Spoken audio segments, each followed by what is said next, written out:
Hi, Assalamualaikum warahmatullahi wabarakatuh. My name is Sufiana binti Muhammad Sukri. My metric number DCE 181104. So, our group will present about responding to personal and work-related stress, chapter 14. So, before I go to my point, I will introduce first about this topic. So, what's meaning about responding to personal and work-related stress? It is about when individuals cannot adequately respond or successfully adapt to change. Stress is usually the result. Work-related stress is growing problem around the world that affect not only the health and well-being of employees, but also productivity of organization. Work-related stress arises where work demands of various types and combination exceed the person's capacity and capability to cope. Work-related stress can be caused by various events. For example, a person may feel under pressure if the demand of their job, such as hours or responsibilities, are greater than they can comfortably manage. Other sources of work-related stress include conflict with co-workers or boss, constant change, and threats to job security such as potential redundancy. So now I will go to my point. My point is about the stress factor in your life. So for this point, it have two categories, which is stress referred to two simultaneous events and positive stress. So I will explain about stress referred to two simultaneous events first. So stress referred to two simultaneous events. It is about an external stimulus and the physical and emotional response that stimulus such as anxiety, fear, muscle tension, surgery, heart rate, and so on. So where are stress come? Stress comes from environment, body, and your mind. Environmental stress at work may be caused by noises, safety concern, windowless setting, long hours, or unrealistic deadline. So that's about stress referred to two simultaneous events. Now I will explain about positive stress. So what it is?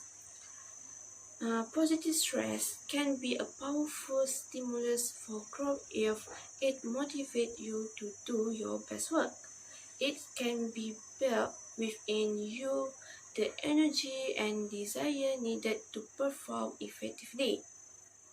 It can also promote greater awareness and help you to focus on getting tasks complete quickly and efficiently. However, a great deal of the mental stress we encounter every day is caused by our negative thinking and faulty reasoning. So that's all for my point. Now I will pass to my friend. Hi, Assalamualaikum. My name is Hawa Nushahada binti Arifin. My metric number DCE 181076. So here is the responding to stress. Three elements of stress is the first one, the stressor, your perception of it, and your responses to it. The meaning of stressor is something that causes a state of strain or tension. So the example of stressor is the first one, environment. Environment is like the input from the world around us. 2. Social. 3. Workplace. And 4. Unpredictable events. And Assalamualaikum. My name is Nurul Abiti Saidin and my metric number is DIC 181024. Thank you, Hawa, for your explanation about three elements of how to responding to stress. So now it's my turn. My points will be, I'm talking about major causes of stress. So there are 8 points here you guys might need to know. which is the first point is work or life balance.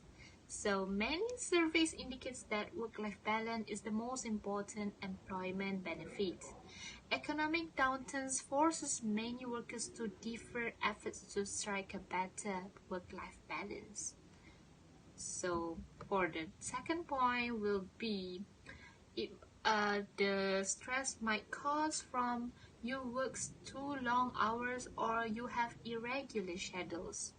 So in these points, I want to focus on how does the workers, how does the workers arrange their timetable. We never close economy. This is the really wrong term. For example, you want to work all day long. You take the evening shifts and then you do rotating shifts.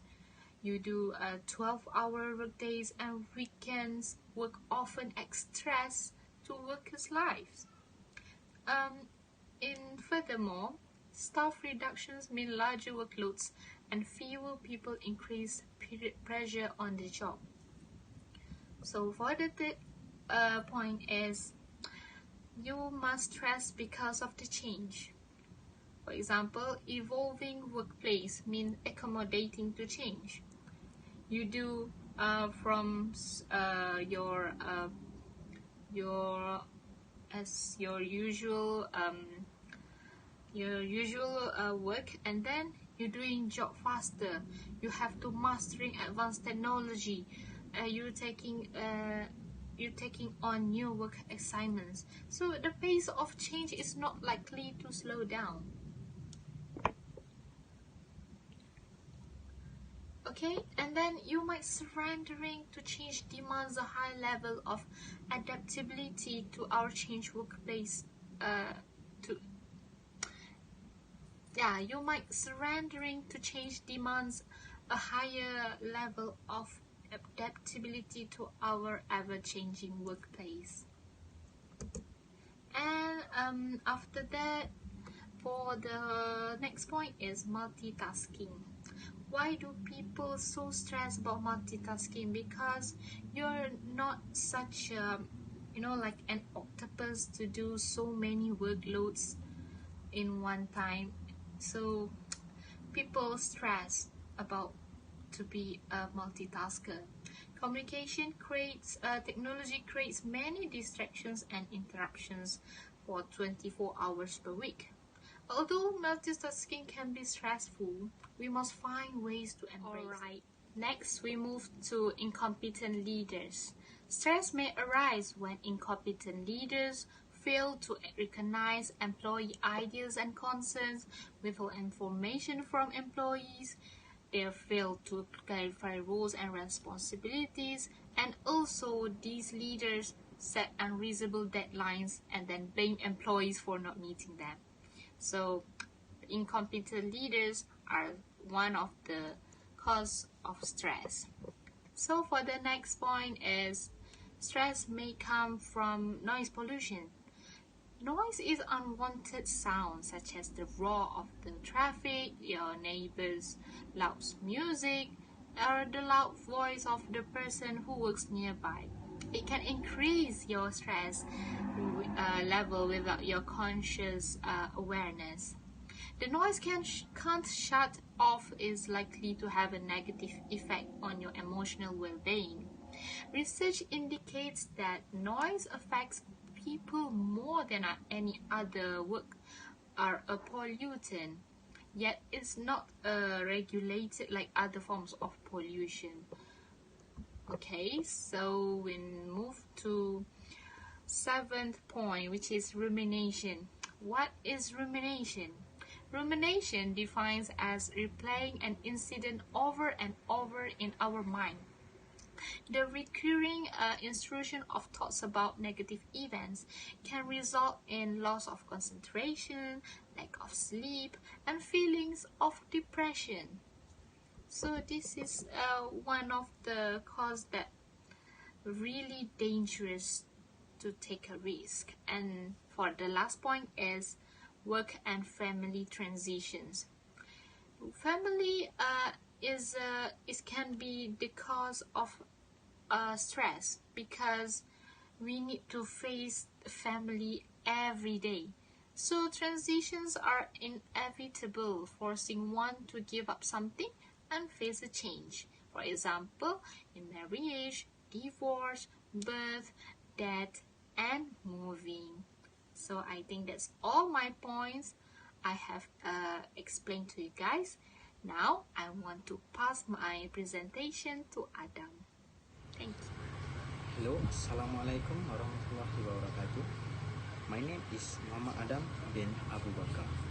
My matric number is 17-N171053. So, today I will present about stress management way strategy. So, the first one is get enough rest and sleep.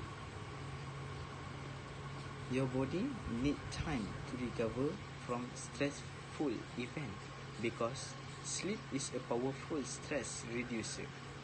Following a regular sleep routine calm and restore the body, improve concentration, regulate mood, and sharpen judgment and discussion making.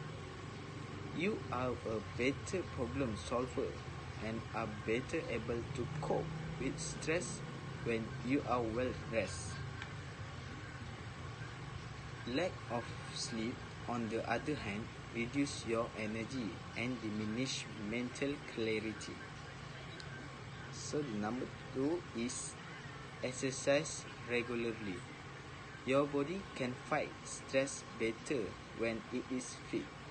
Exercise is also considered vital for maintaining mental fitness, and it can reduce stress. Studies show that it is very effective at reducing fatigue, improving alertness and concentration, and changing overall cognitive function. This can be especially helpful when stress has depleted your energy or ability to concentrate. Number 3, take a deep breath in. Now let it out. Like this. You may notice a difference in how you feel already. Your breath is a powerful tool to ease stress and make you feel less anxious. Some simple breathing exercise can make a big difference if you make them part of your regular routine, like I do that. Learn and practice relaxation technique. Try meditation, yoga, or tai chi for stress management. Meditation can produce a deep state of a relaxation and a tranquil mind. During meditation, you focus your attention and eliminate the stream of jumble through that may be crowding your mind and causing stress. This process may result in instant physical and emotional well-being. So number 5 is solitude deactivate high arousal emotion while reducing stress and promoting relaxation. Sometimes Brandon has benefit for me. I prefer to go to the beach. Hearing the sound of the wave make me feel calm. It make me feel better, and I can get some solution on how I'm gonna deal with my problem. Exactly. So the number 6 is the benefit of resilience. Coping with stress in a positive way is known as resilience, and it has many health benefits.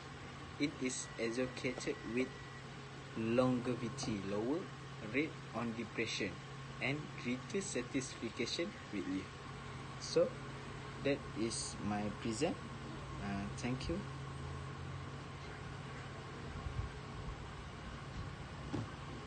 Seventh type to using positive psychology to combat stress is the first one, happiness. 2. Laugh and have fun. 3. Commit random acts of kindness. 4. Be optimistic. 5. Use your unique strength. 6. Set goal. 7. Regains or let go of happiness. Happiness is more than just a mood. It's a way of living and working. Each person has a different happiness baseline, and fortunately, you can learn how to raise your laugh and have fun. The goal is to create a positive, fun-loving atmosphere that help reduce stress level. And 3. Commit random act of kindness. Act of kindness toward friends, family, and even stranger decrease stress level and improve mental health. 4. Be optimistic. Training our mind to see the positive during stressful times increase optimism. 5. Use your unique strengths. If you focus on what you do well and what you enjoy the most, you are less likely to be stressed or depressed and more likely to be successful. 6. Set goals. An effective way to overcome feeling discouraged and helpless during a difficult time in life is to set goals. And the last one is regain or let go of control. Thank you, Hawa, for the information. My name is Laila Bilkish binti Majlan, DHM 181081. For my part, which is coping with a co-occurring disorder, which is depression, anxiety, and burnout. For me, an individual may have two chronic disorder or illness at once, a situation known as comorbidity. The interaction between the illness frequently impacts the way one or the other affects individual and certainly makes them even more challenging to heal. In many cases, comorbidity happens with someone who has a mental illness and substance or behavioral addictions. The addiction temporarily relieves symptoms of the mental illness but has long-term effects on the physical, mental health, and well-being of the individual, making the mental illness harder to overcome, feeding into a feedback loop. Comorbidity can also happen with mental illness, which are hard to diagnose, as many indicators of one mental illness are usually mistaken for side effects or symptoms of another.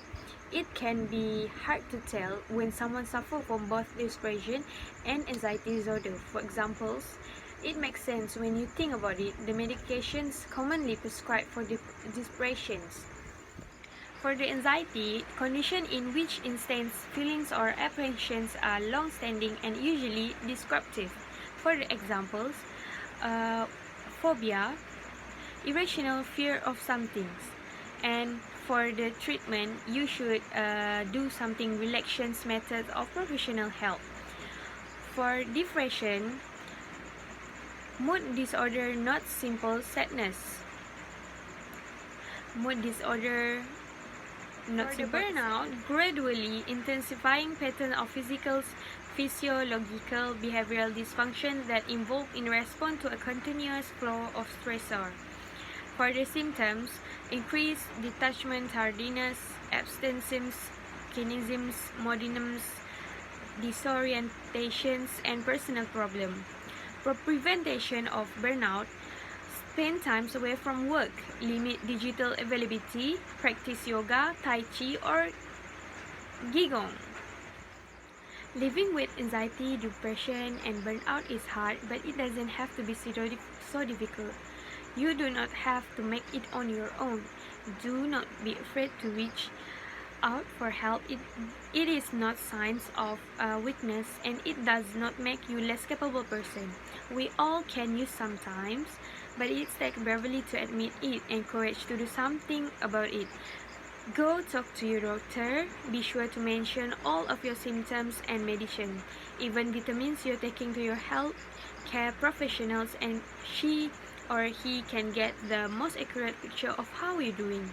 If going to the doctor make you nervous and tend to blank out on things you wanted to bring up, carry a small notebook with you so you can write all the symptoms, issue, or thoughts as they occur. This way, you have something to reference all the clinic. Go for a walk. Physical activity can get you endorphin flowing, helping make your brain feel good.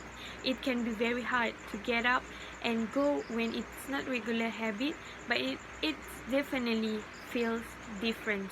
It may be the boost you need to get enough confidence and energy to see a therapist and start your healing process.